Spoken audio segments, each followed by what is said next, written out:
In today's video, we're going to be discussing the legislation that takes place in today's television world on the business side of things. Um, and this video is going to cover various things such as the role of the FCC, ethical guidelines, defamation, and even fake news, which is something that is fairly prevalent in today's society. So I hope you enjoy. The FCC is a governing body of all media in general, but I'm going to focus mainly on the television aspect of it.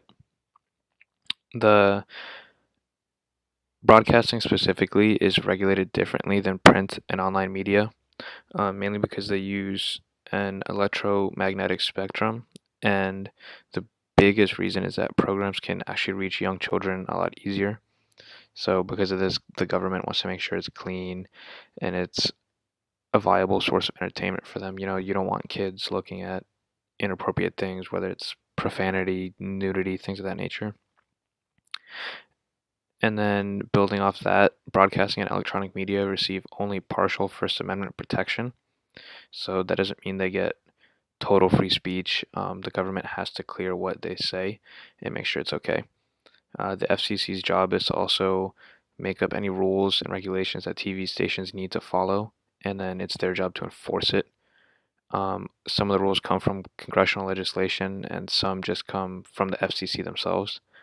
And then just to keep the radio stations or TV stations specifically in check, they have their own enforcement bureau, and this is what they use to investigate sanctions um, and investigate violations, and just to make sure everybody's behaving the way they should. The Telecommunications Act of 1996 is probably the most famous legislation that was introduced during this time. It was major because it rewrote the 1934 Communications Act, which had been in place for a very long time at that point, and it was just the industry standard. It led to much more consolidation of networks, led to similar programming like nightly news or all sitcoms and things of that nature came about in this time period.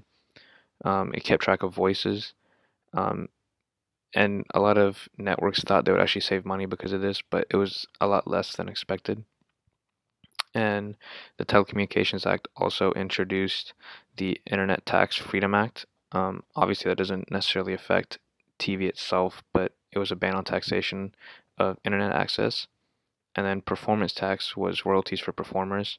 And this was important because it, if an artist let their music be on TV or radio or wherever, an artist gets a specific amount of that money back to them. So it's not like they're, working for free.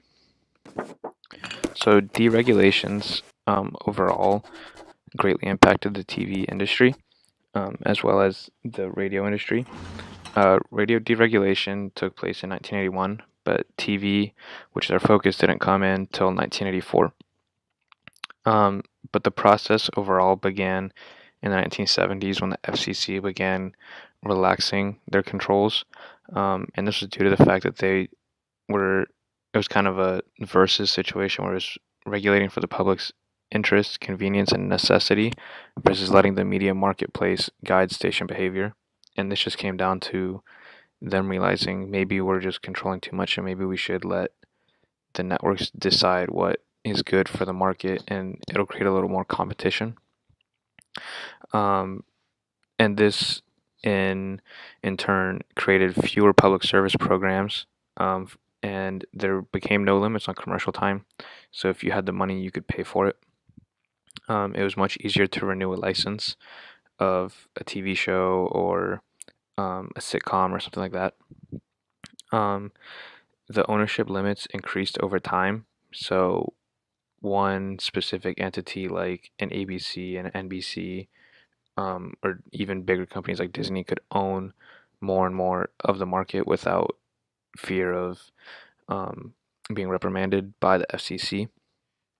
And then duopoly rules were relaxed. And duopolies are just basically big major companies that just own a big part of the market. It's like a monopoly, but obviously with multiple players. Um, So the deregulations were huge, obviously, for this time period.